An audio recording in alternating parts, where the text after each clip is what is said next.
When a quiet veteran's check was shredded in a bank by mistake, no one knew it would set off a chain of events that would expose a nationwide fraud and turn him into an unexpected hero.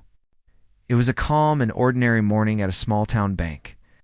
The sun had just started to rise, casting a warm golden light through the windows. The bank looked quiet and peaceful, just like any other day. No.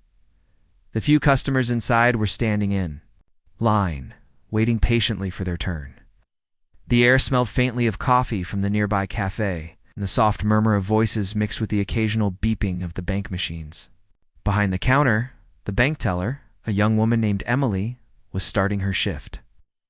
She had worked there for almost 2 years and knew the daily routine well. She was polite and efficient, but sometimes a little tired from the long hours.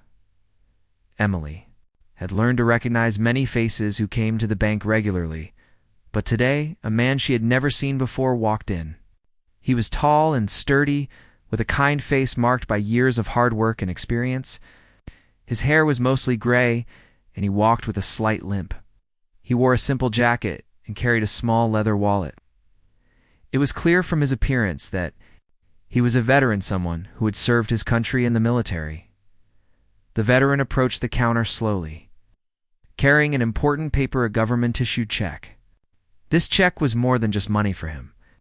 It was part of the benefits he earned through years of service, something he relied on to pay his bills and medical expenses. Today was a special day for him because he needed that money urgently. He was hopeful that the bank would process his check quickly, so he could take care of some important tasks afterward. Emily greeted him with a smile and asked how she could help. The veteran calmly handed over the check and explained he wanted to cash it. Emily took the check and looked at it carefully. At first glance, it seemed normal, but something about it caught her attention. Maybe it was a small tear on the corner, or the way the ink looked slightly smudged. Emily had been trained to watch out for damaged or suspicious checks, and she was cautious. The bank had strict policies about accepting checks. Tellers had to be very careful not to process anything that could cause problems. As Emily inspected the check, she hesitated. Her mind raced through the possibilities. What if this check was fake? What if it caused trouble for the bank?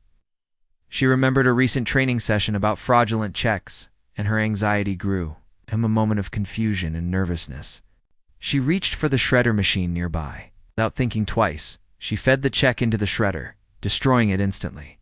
The veteran's eyes widened in shock. He quickly reached out to stop her, but it was too late. The check was gone, shredded into tiny pieces. He tried to explain, his voice trembling with frustration and worry. He told Emily that the check was genuine, issued by the government, and that he needed it to cover urgent medical bills. But Emily, caught up in her fear of making a mistake, refused to take responsibility.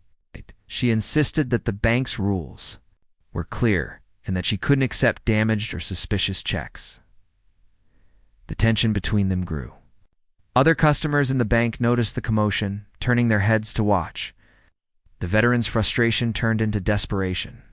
He explained his situation again, trying to calm Emily and ask for help. But Emily remained firm, worried about the consequences if she processed a questionable check. The bank manager arrived, alerted by the noise, and asked what was happening. The veteran repeated his story, looking for some understanding or solution. The manager promised to review the situation and check the security footage. The veteran, feeling helpless and anxious, left the bank without his money. He walked slowly down the street, holding his shredded check pieces carefully. His mind raced. With worry about how he would pay his bills and what this mistake might mean for him, the bank teller, meanwhile, felt a mixture of guilt and relief. She knew she had made a mistake by shredding the check without confirming it fully. But she also worried about the bank's safety and policies. What seemed like a small incident was about to turn into something much bigger. The shredded check was not just a piece of paper, it was a key that would unlock a hidden truth. And the veteran's quiet morning at the bank was the start of a story that no one could have predicted. The veteran walked out of the bank with a heavy heart. He still held the shredded pieces of the check in his hand, though they were now useless. The paper that once gave him a sense of security had been turned into tiny strips like confetti. His legs felt weak, not just because of his old injury, but because of the helplessness and frustration boiling inside him. This wasn't how he expected the day to go. He had trusted the system, trusted the people who were supposed to help him. Now he felt like a stranger in his own country. His name was Richard Collins, a man who had served in the army for more than 20 years. He had seen battlefields, had been wounded in service, and had lost close friends in war. When he returned home, he had hoped for a quiet life. But even peace, it seemed, came with its own challenges. The check that had just been destroyed was part of his monthly veterans benefit. It wasn't a huge amount, but it was enough to pay his rent, buy his medicine, and put food on the table. Without it, Richard was in trouble.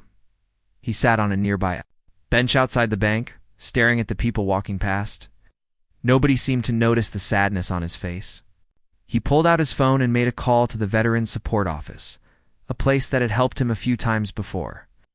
The woman on the other end, named Carla, listened carefully as Richard explained what had happened. He told her about the bank, the teller, and how the check was shredded without proper checking. Carla gasped, clearly shocked. She promised him she would look into it right away and asked him to come to the local veterans office as soon as he could. Richard hung up and began walking toward the office. On the way, memories came rushing back, moments when he had risked his life, followed orders, trusted his fellow soldiers, and believed in fairness. Now he had to fight just to prove his own check was real. He reached the veterans office and was welcomed by Carla, a kind woman in her 30s who had a deep respect for veterans. She made him sit down, offered him some water, and began taking notes. Carla asked for every detail the time he arrived at the bank. The name of the teller, if he remembered, how the check looked, and what happened when it was shredded.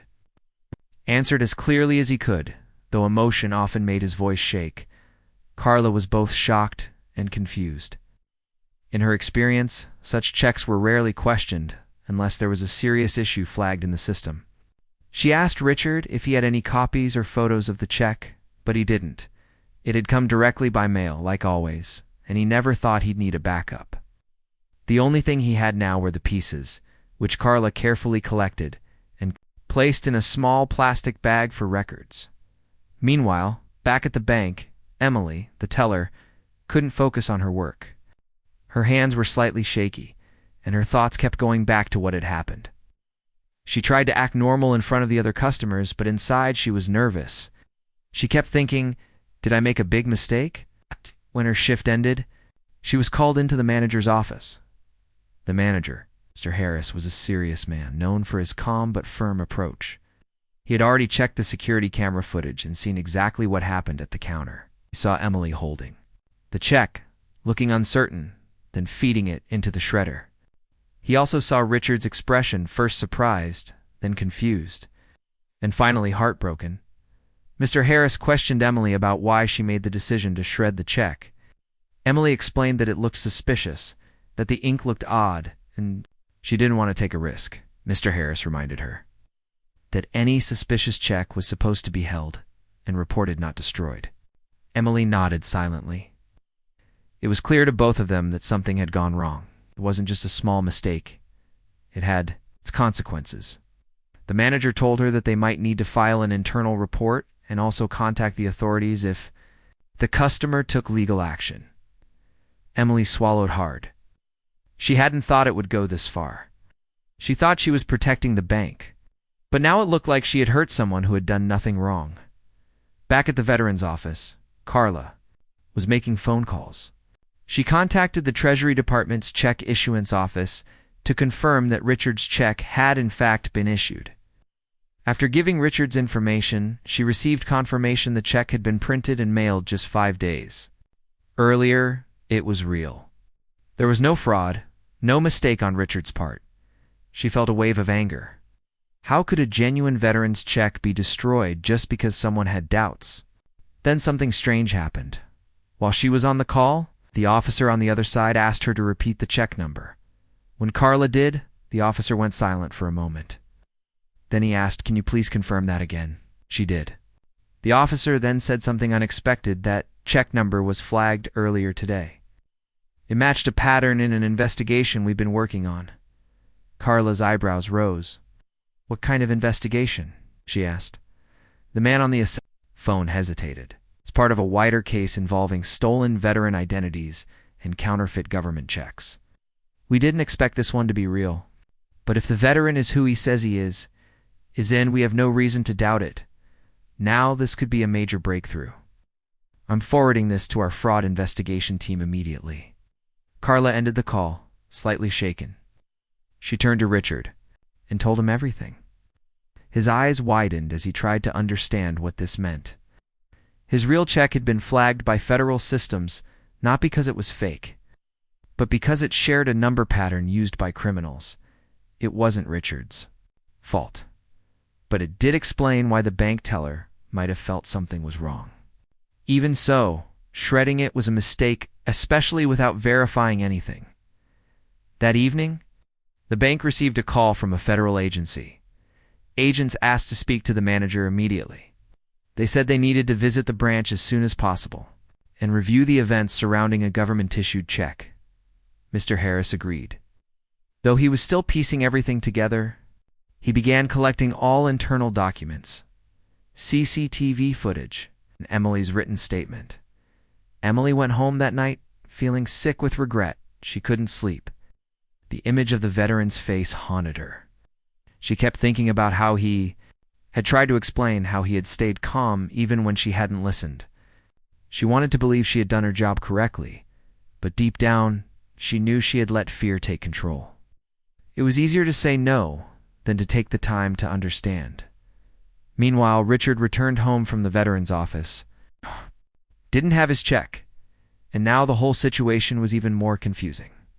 He sat at his small kitchen table, staring at old pictures from his army days. He remembered the sense of duty, the belief in right and wrong, and the idea that people were supposed to look out for each other. That belief had been shaken, but he wasn't ready to give up. He got a call from Carla again, just before bedtime. She told him federal agents were now involved and that they might need to speak to him soon. She reassured him that he wasn't in trouble and that they now knew the check was real. This might actually help other veterans too, she said softly. Your case may be the one that opens the door. Richard didn't quite know how to feel. He was angry about what had happened, but he also felt a strange sense of purpose. Maybe his struggle would lead to something more. Maybe it would stop this from happening to someone else. The bank, the teller, the veteran, and now even federal agents, all were connected by one mistake. What began as a small error was growing into something much bigger. A check that had been carelessly destroyed was turning into a clue. A quiet veteran, who had walked into a bank for help, was now the center of a hidden mystery, and the storm had just begun. The morning after the strange incident at the bank, everything felt different. The usual quiet air in the bank was replaced by an odd tension. Emily, the bank teller, who had shredded the veteran's check, came to work with tired eyes and a heavy heart. She had not slept properly the night before. Her mind kept going back to the old man, the veteran, who had trusted her with something so important.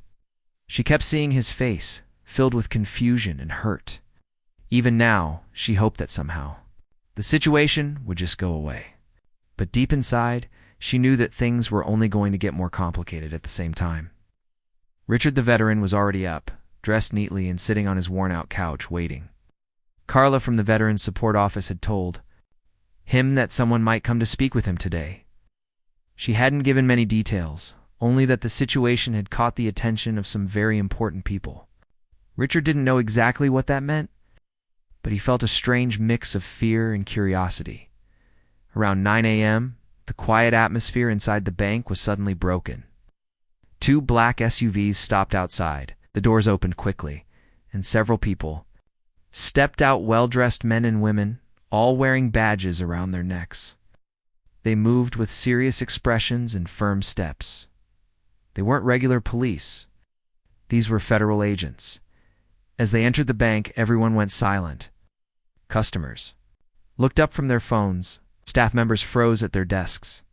Emily's heart started beating faster when she saw them. She recognized the agency's name on their jackets. These were investigators from a federal financial crimes unit. Their job was to track down people involved in fraud, money laundering, and identity theft. And now they were here because of the check she had shredded. The bank manager. Mr. Harris walked out of his office with a calm but worried expression. He greeted the agents politely and invited them into the meeting room. Emily was called in shortly after. As she walked toward the room, her legs felt weak. She wasn't sure what to say or what would happen next. Inside the room, the agents began asking questions. They were polite but firm.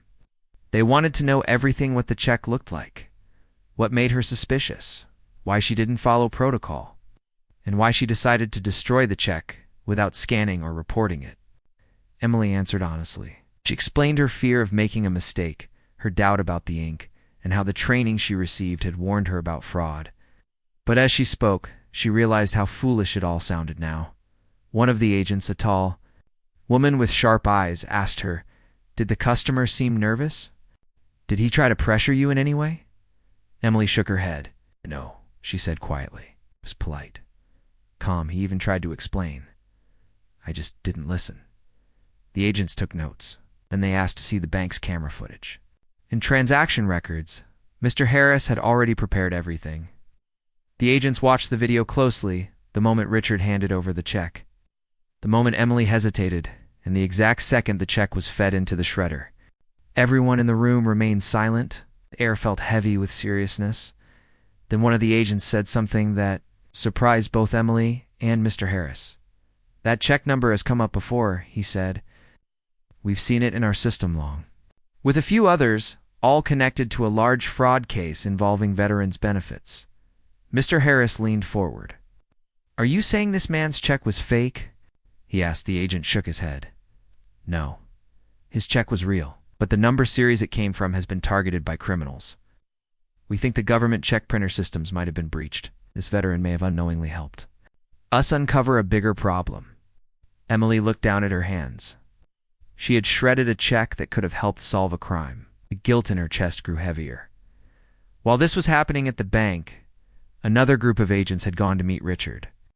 They found him sitting calmly in his living room, wearing a neatly pressed shirt, with an old army cap resting on the table beside him.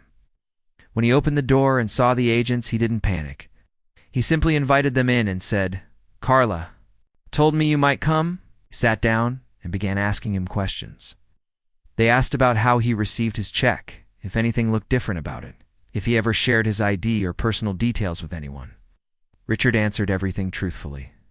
He explained that he always got his checks by mail and never shared his private documents with strangers.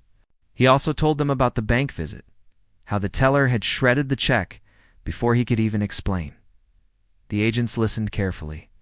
They didn't treat him like a suspect. In fact, they treated him with respect, like someone who might have just become a key witness. They told him that a large number of fake checks were being circulated.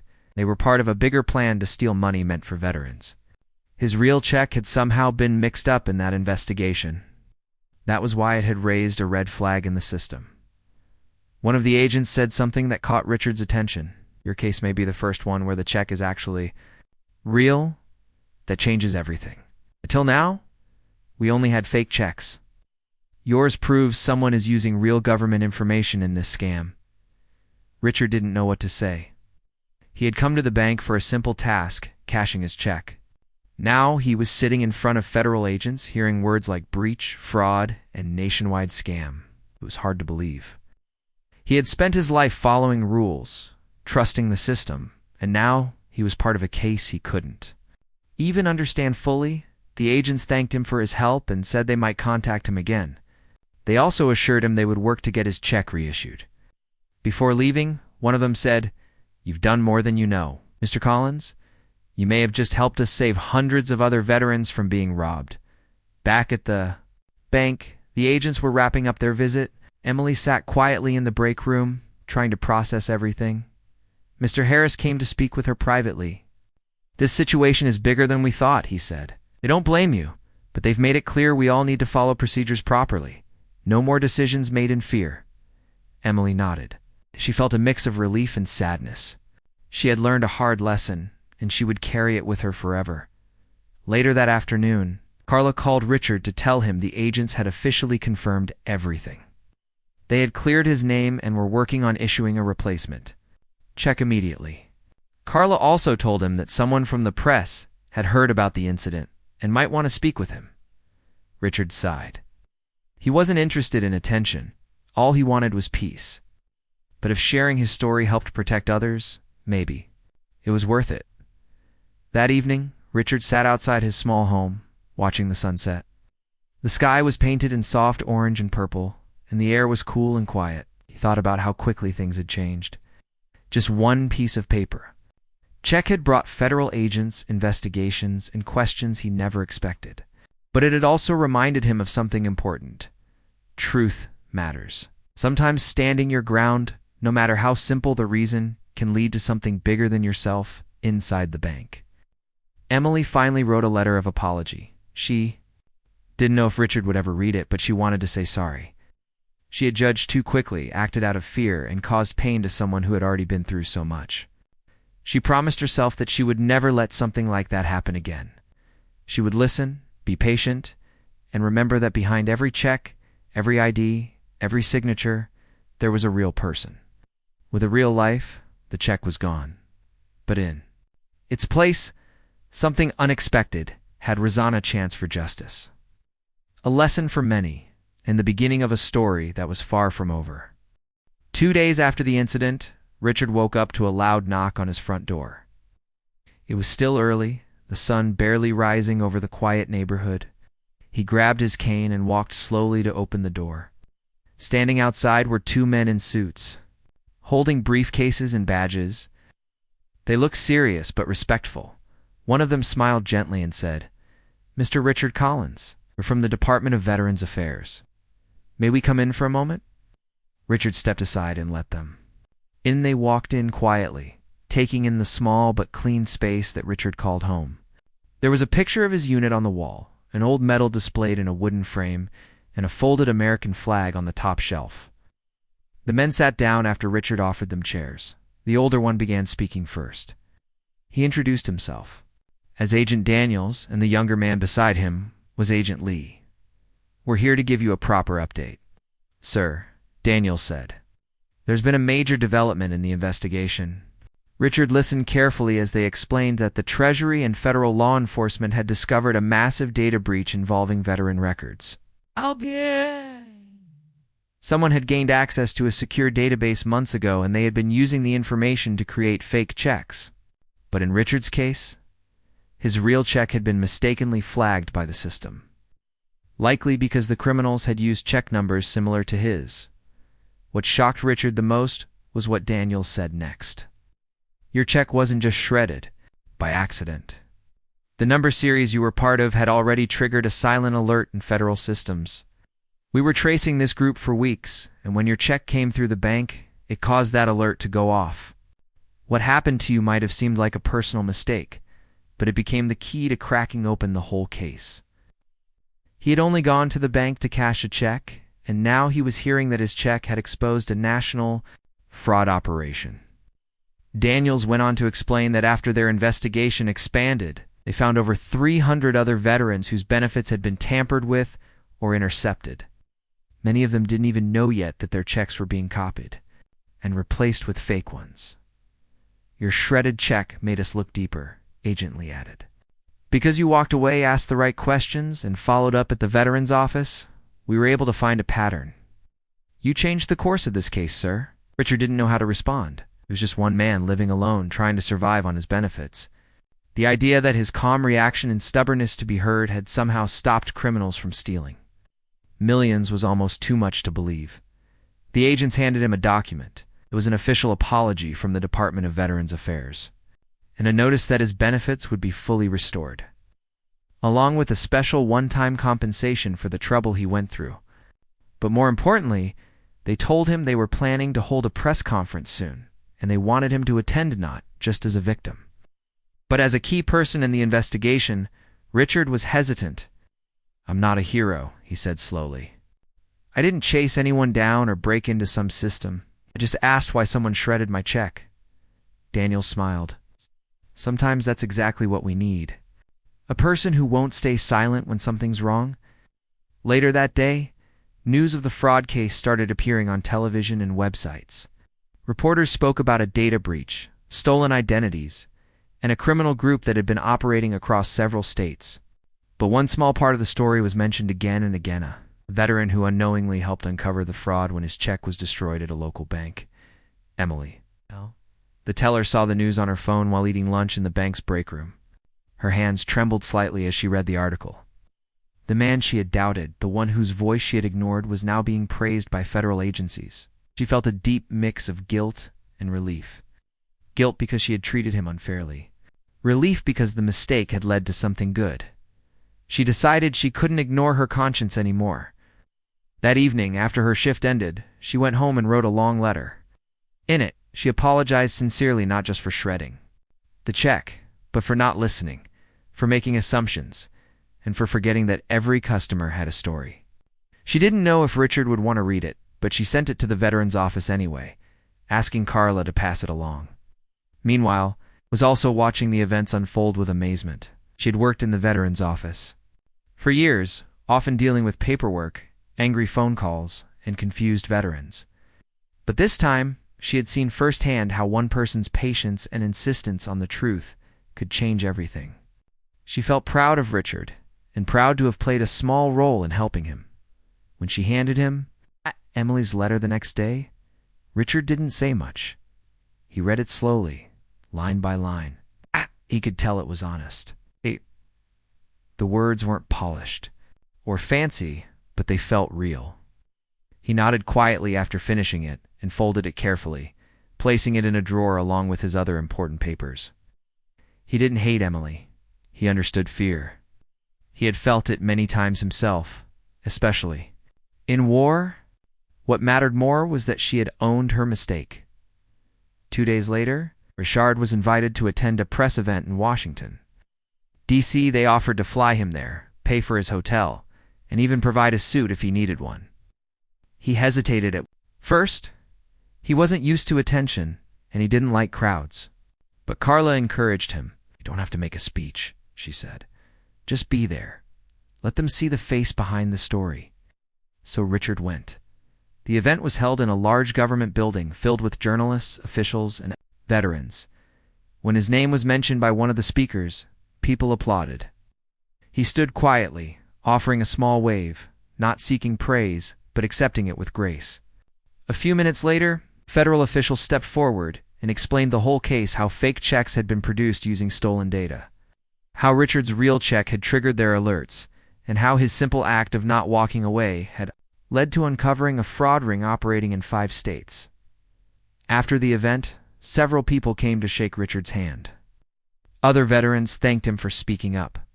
Reporters tried to ask him questions, but he just smiled and said softly, "I just wanted to cash my check." That night, sitting in his hotel room, Richard thought about the strange path his life had taken in just a few days. From being humiliated in a bank lobby to standing in front of cameras and federal agents, from shredded paper to national headlines. It didn't feel real. But one thing was clear in his heart: he had done the right thing. Back at the local bank, Mr. Harris, the manager, took steps to prevent anything like this from happening again. He organized new training for all his employees, focusing not just on fraud detection, but on human behavior. He reminded them that rules were important, but so was kindness, listening, and common sense.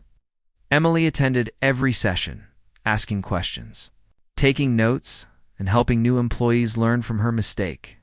As days passed, the news about the fraud case slowly faded from headlines, but its impact remained. Hundreds of veterans were contacted and protected. Fake checks stopped appearing. The criminal group behind the scam was arrested, and Richard went back to his peaceful life, walking to the park every morning, feeding birds, and reading books from the library. But now, whenever people saw him, they didn't just see an old man, they saw a symbol of quiet strength. Sometimes, strangers would come up to him and say, "Thank you for what you did." He would smile politely, offer a firm handshake, and say, "Just doing what I had to." And so, The story of a shredded check became something much bigger than anyone could have imagined. It became a story about truth, about paying attention, about speaking up when something feels wrong, and about the unexpected power of one quiet voice refusing to be ignored. After the press conference in Washington, Richard returned home to his quiet little neighborhood. Life went back to normal, or at least something close to normal. He still woke up early, still made his morning coffee, still fed the birds outside his window. But now, people waved at him a little more often. Strangers greeted him politely at the grocery store. Even the cashier at the pharmacy gave him a warm smile when handing over his medicine. Richard wasn't used to attention. He'd always been the kind of man who did what was right without expecting any thanks. For him, doing the right thing was just a part of being decent. But now, for the first time in his life, he was being treated like a quiet hero. And it felt both strange and humbling. One morning, he received a phone call from Carla at the Veterans Office. She had some exciting news. "There's going to be a community event next weekend," she said. "It's being organized by local veterans, and they want to honor you. Nothing big, just a small celebration at the town hall." Richard chuckled softly. "I don't know about all that," he said. "I'm not much for ceremonies." "I know," Carla replied, "that this isn't just about you. Every veteran who's been ignored, disrespected, or forgotten. You reminded people that we're still here, that our voices matter. This event isn't just for you, it's because of you." After a long pause, Richard said, "All right. Come." The following week, the small town hall was decorated with American flags, balloons, and posters showing pictures of veterans from the area. Families arrived with their children, and a few elderly men wore their military caps with pride. There was a cheerful energy in the air, something honest, something grateful. Richard stood near the entrance, dressed in a clean shirt and holding his old cane. He felt a little awkward but smiled as people came to shake his hand. Emily, the bank teller, was also there. She had asked Carla if she could attend, and Richard had agreed. When she saw him, she walked over slowly, nervous but determined. "I just wanted to thank you," she said softly. "Not just for what you did, but for not being angry at me. Could have made a scene. You could have ruined my life. But instead, you let the truth do the talking. Gave me a chance to learn." Richard looked at her kindly. "We all make mistakes," he said. "What matters is whether we learn from them." Emily nodded, tears in her eyes. "I'll never forget this." Mayor of the town gave a short speech, praising Richard for his bravery, his patience, and his quiet strength. Sometimes, the mayor said, it's not the loudest voice that brings change. Sometimes it's the one that refuses to be silenced, even when no one's listening. The crowd clapped. A local choir sang a song dedicated to veterans. Children handed out small thank you cards they had made in school. Richard received dozens of them, colorful drawings, some with spelling mistakes, but filled with love and respect. After the event, Richard sat outside on a bench under a tree, watching the families pack up and head home. Carla joined him, holding a paper plate with 2 slices of cake. "I saved you some," she said, handing him the plate. He laughed. "You always know what I need." They sat in silence for a while, enjoying the soft breeze and the peaceful moment. Then Richard said, "I never thought something as simple as a shredded check would lead to all this." Carla looked at him. "It's never just about the check. It's about what it represents. For you, it was about dignity, about not being treated like you didn't matter, and when you stood up for yourself, you ended up standing up for hundreds of others." Back at the bank, things had changed too. The new training sessions had become a regular part of the staff routine. Employees were taught to ask more questions, listen more carefully, and show more respect to every customer, especially the elderly. And Veterans Emily had become a kind of mentor to the new hires. She told them the story, her mistake, the veteran, the check, and everything that followed. "I judged a man by how he looked, how he sounded," she said in one training session. "I forgot to see the person behind the paper. Don't make the same mistake." She also started volunteering at a local senior center once a week, helping veterans with paperwork, emails, and even just listening to their stories. She wanted to give back, not because she was told to, but because she felt it deep in her heart. Richard heard about this through Carla. At first, he just smiled and nodded. But one Thursday afternoon, he showed up at the senior center with a box of cookies. Emily was surprised but happy to see him. "I heard you were helping some of my old friends," he said with a grin. "Trying my best," she replied. "Still got a lot to learn," Richard said, sitting down beside her. "We'll learn together." The two of them, once strangers connected by a broken moment, now found something meaningful in that connection. They talked, laughed, and worked together. And slowly the story of the shredded check became more than just a mistake or a headline. It became a reminder that even the smallest actions can lead to something big. Months passed. Seasons changed. The fraud case that had once dominated the news became old history, replaced by new headlines. But in Richard's town, the memory remained. Veterans continued to come forward with their own stories. The bank became a safer, kinder place, and Richard kept living simply but with a new sense of peace. One winter morning, he received a letter from a young veteran in another state. The letter read, "Dear Mr. Collins, I heard about your story on the news. I just want you to know it gave me courage. I was having trouble with my benefits too, and I almost gave up. But then I thought about you, and I decided to speak up. Thank you for reminding us that we matter." Richard folded the letter carefully and placed it in the same drawer where Emily's letter rested. He had no idea how far his actions had reached. He hadn't set out to be an example. It only wanted what was right. That night, as he sat near the window with a cup of tea, he watched snow falling gently outside. The world felt calm, but full of meaning. He thought about the day in the bank, the sound of the shredder, the look in Emily's eyes. Then he thought about the agents, the investigation, the children's cards, the applause at town hall, the strangers who now felt like friends. He smiled to himself. One check. One moment. One voice. That was all it took to start something bigger than anyone could have imagined.